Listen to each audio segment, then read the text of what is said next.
And who am I? That's not a secret I'll never tell. You know you love me. XOXO. Gossip Girl. Bro, what's up? We got Gossip Girl. What's up? Today we got Gossip Girl. Season 5, Episode 4, The Memoirs of an Invisible Dan. Again, Nate has yet to get his own solo title in this series. He probably never will. Though he only got one with Chuck in Season 1, but he's never gotten his own. But still, anyway. This episode starts off with Dan entering a room full of party, cheering for him and throwing him compliments. He's friendly and thankful until he realizes he has no idea who any of these people who are cheering him are. The scene cuts to Alessandra at the loft with Dan, remarking to him that the ending to Inside, how Dylan Hunter is left all alone with no family or friends and only has the people who they think they know him will only go up. He didn't ask if his friends are coming to his book. And Dan says, yeah, enter the book's release party. And Dan, that night, and Dan meant he hasn't exactly told them it exists yet. And Alessandra encourages them to ask for 6 copies of the book, and she agrees to have them sent over before he can meet her for a suit fitting. At the Waldorf, Blair and Louis are going over the plans to reveal Blair's pregnancy to the family. Over dinner that night, Louis assures Blair that Sophie will be over the moon, that as it's any princess's job to provide an heir. Blair says that more than one person, she has one more person to tell her news to before they tell their family, and then she can do it now and leave. At Jane's office, Serena informs her boss, Jane, that Daniel Day-Lewis, she sent Daniel Day-Lewis the Blue Rose script, along with a note in a red rose bush that only grows in Ireland. She gets him to consider taking the project, and Jane thanks her but says Daniel Day-Lewis rarely ever takes projects. She also tells Serena that about her instincts on her were right, and that she's a smart cookie. Wow, cookies. At the Spectator, Diane and Nate go through the photos they found on the cell phone as they are waiting through. Diane asks Nate for Blair's phone, but Nate reminds her that his parents' phones are off limits. They begin kissing, but are interrupted by the ringing of Ivy's phone. Nate asks why is she still holding on to the Ivy's phone, and she, even if she doesn't know who owns it. Diane replies that she has a feeling about this mysterious Ivy, and they begin looking through the info, wondering why the phone numbers saved don't have numbers attached. I know why, because Ivy doesn't want Ivy / Charlie / Ivy didn't want anyone to call her, or they discover her being a con artist. Understandable. Nate suggests that maybe she's a nobody, but Diane insists that nobodies don't just hide their identities. They advertise them. Nate sees a phone number he recognizes, but is interrupted by a text he receives. Well, that phone number could be Serena's, because I think Ivy called her, or Ivy was on the phone with her, but we never get any to this. We don't know who the phone number he sees. It has to be either Serena or Dan. It has to be Serena or Dan. It could be Dan's, but we never know.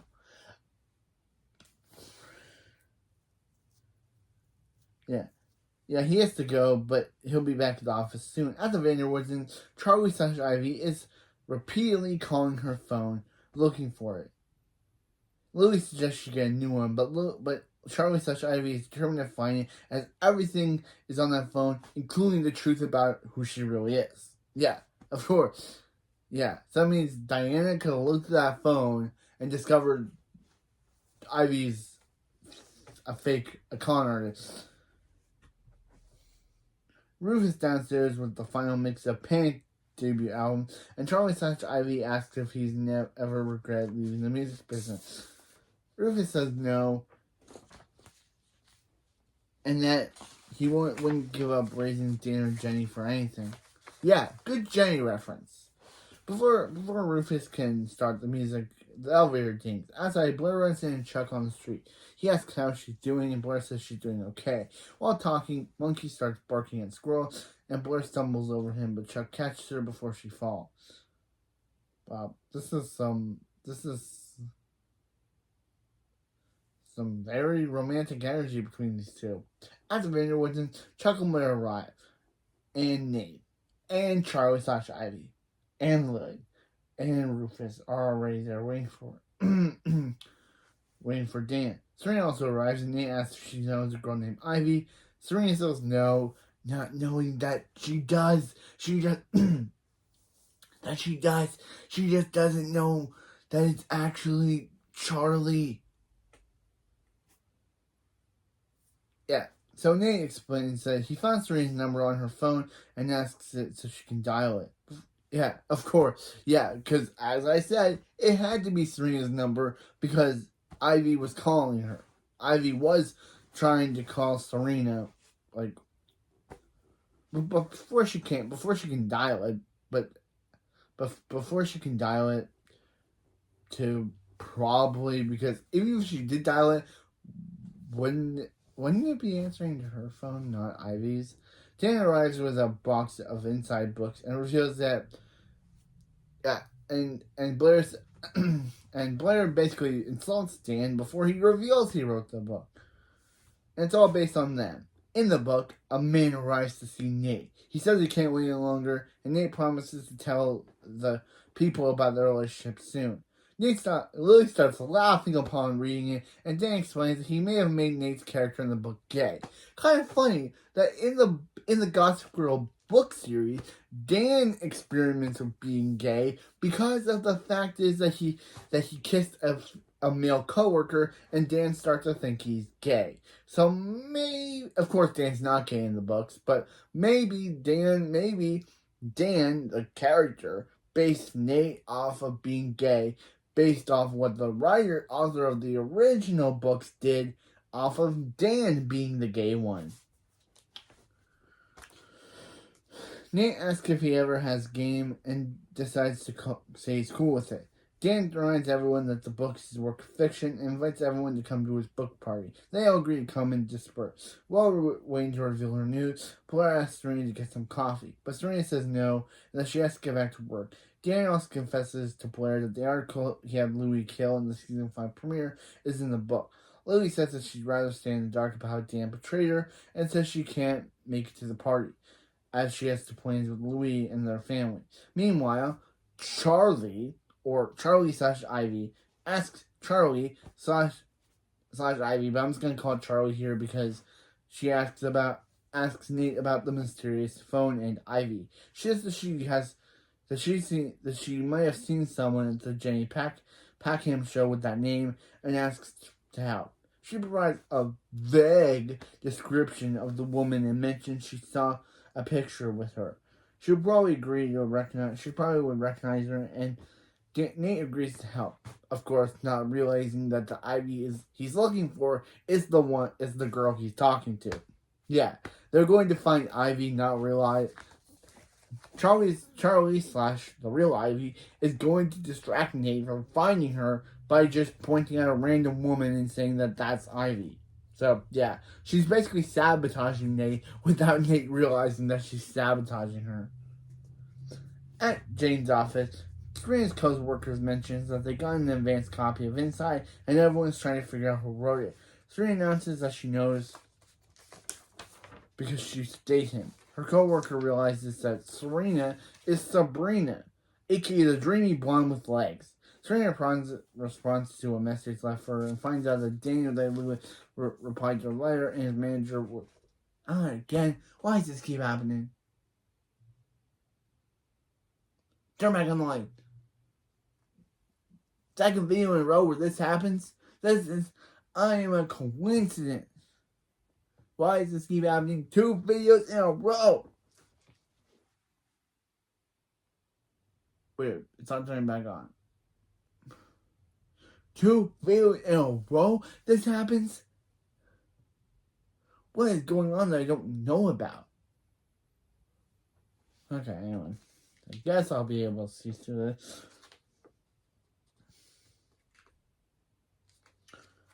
Yes. Yeah. That Daniel Day-Lewis replied to her letter, and that his manager wants to set up a conference call to discuss the project. Her coworker remarks that Serena's representation was right. That things do go. That Serena's characterization was right, and she does do things. Things do come easily for her. Serena tells him to stop reading, and she's sure Dan will have her character mature as the way she did, but he says it's almost done. Serena at the Waldorf, but arrives home and finds Louis waiting for her. He's angry after he saw Gossip Girl blast of the two together, and asks who she needs to tell. Blair explains that they're going to a meeting called by Dan, and the person she wanted to tell was Serena. She encourages him not to read the book, as Dan doesn't want to tell Serena, as Dan doesn't have much imagination and is probably brutal on her, as she has been mean to him since forever. She goes to take a nap, and at the Spectator, Charlie/Ivy and Nate go through pictures from the party, and she says she can't figure out who the woman is. Can't find the woman, and Diana comes to the office and asks, "What is going on?" She introduces herself and pulls Nate into aside, and she demands to know why she's there. Nate explains that Charlie can help find who Ivy is, and Diana isn't interested in ordering Nate to get rid of her. Charlie/Ivy takes her phone back and leaves, saying that she's sorry for interrupting. At the Empire, Chuck and Dan. Wow, this is very easy. It's very hard to read without the lights on, but I'm trying at least. Chuck and Dan are hanging out. Dan hopes no one is mad at him, and Chuck says not to worry so much. Rufus calls Dan to RSVP for the party, and he receives a call from someone else RSVPing. At the Waldorf, Blair comes down from her nap and tells Louis that Sophie and Beatrice have been delayed due to the storm over the Atlantic. Louis tells her that Blair comes downstairs from her nap, and Louis tells her that Beatrice and Sophie have been delayed due to a storm over the Atlantic. Blair sadly says it's fine, they can tell them all tomorrow, and Louis says maybe, and tells her to go to Dan's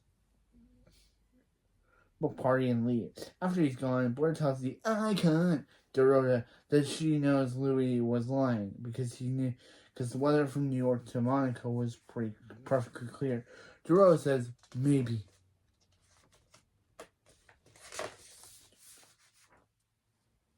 Says maybe Louis is has something to do with what he read inside, which he read while Blair was asleep. She opens the book and reads a passage that makes her furious. Dan. At his soup fitting, Alessandra is instructing Dan how to act. He says he's not sure which of his friends are coming. For example, Blair is not. Alessandra says she is and shows him her RSVP. Dan receives a text from Blair saying to meet her at her apartment. At Jane's office, the conference call begins.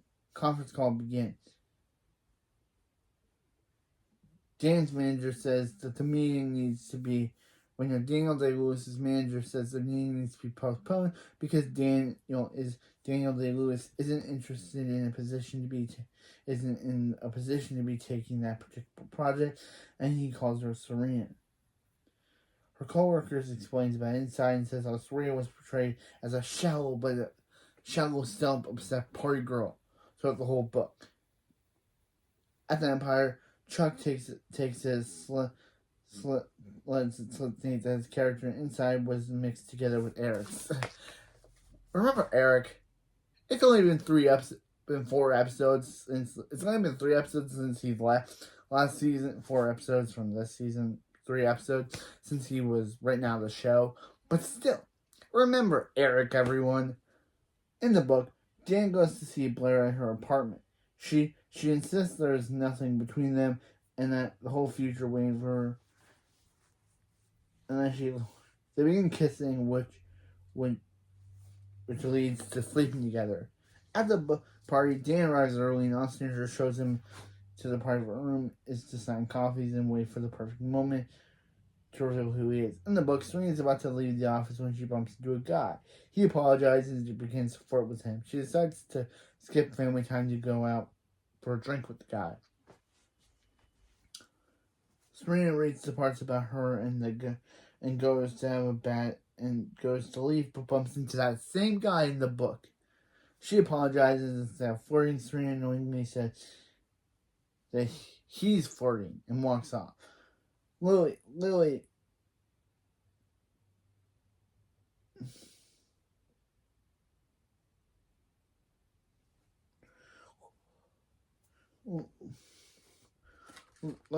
Rufus, and Chuck arrive at the party and meet Alessandra. She begins talking to Chuck and says her character's his character's portrayal in death was so sad and lonely, and she was surprised he showed up.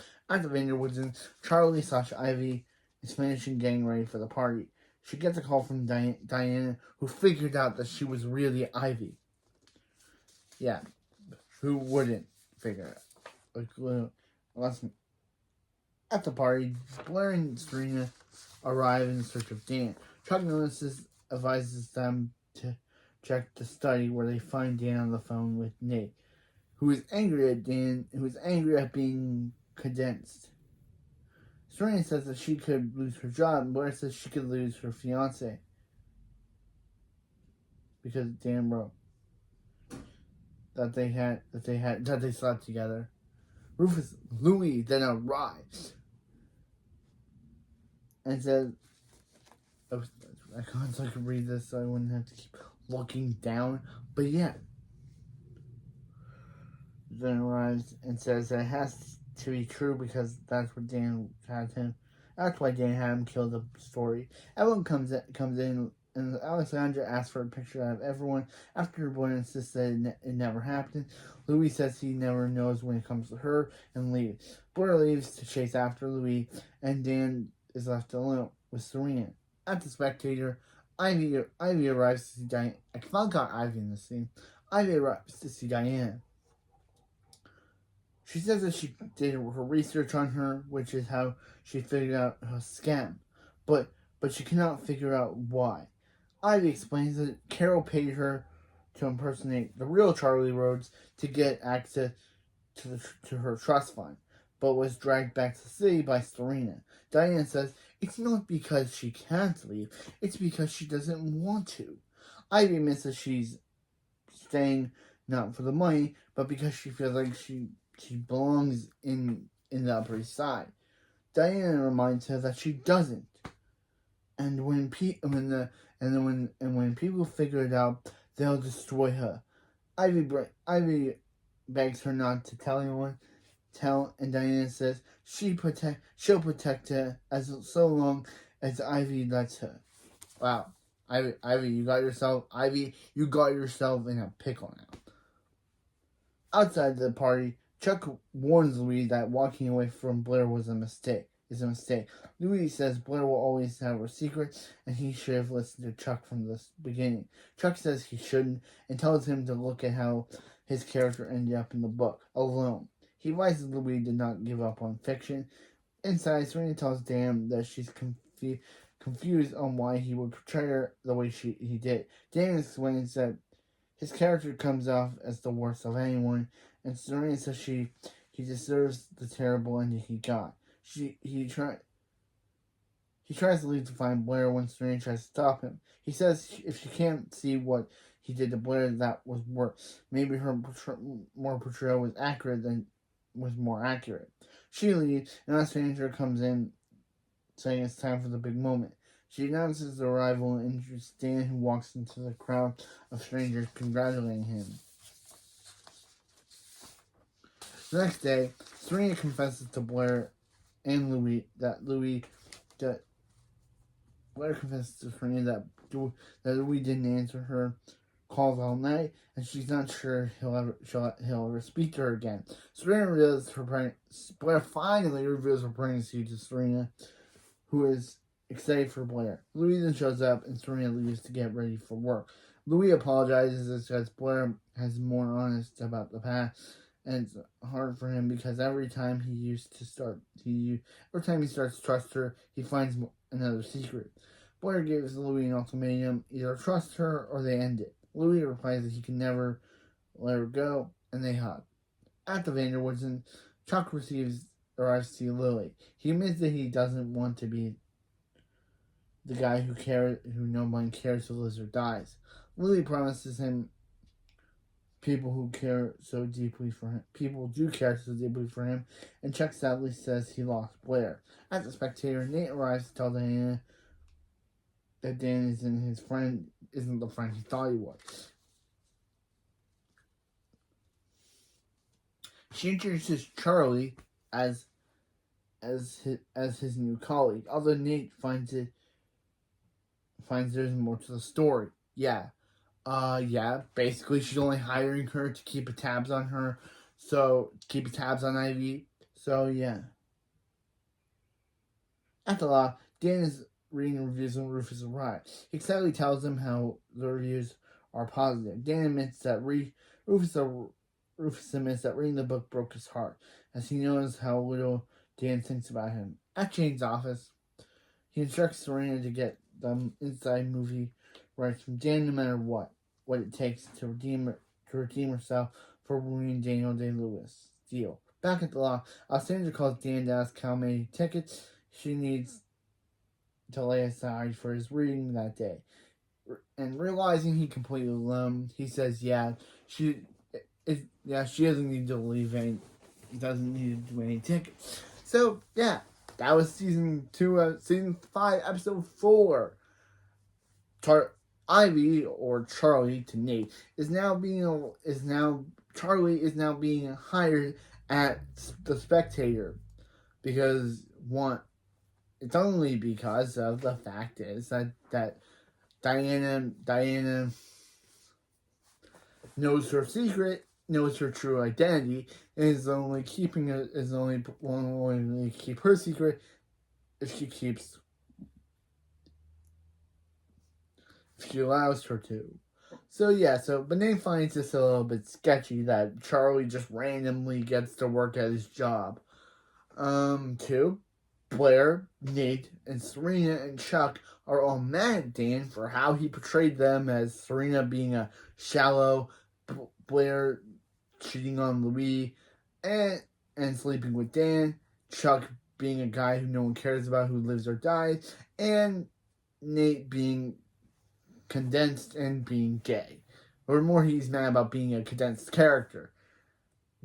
Yeah. But, yeah. We're like he didn't write Jenny in the story. But anyway. And Rufus was upset how Dan betrayed him, I guess. So, yeah. Dan's now all alone. And, yeah. And I get why Louis was willing to walk away from Blair. Because, yeah. He doesn't know when she's lying. He doesn't know. Because Louis, he learns to trust her. But then he learns another secret about her, which makes him question that trust that he has in her. So anyway, yeah. Next we got episode 5.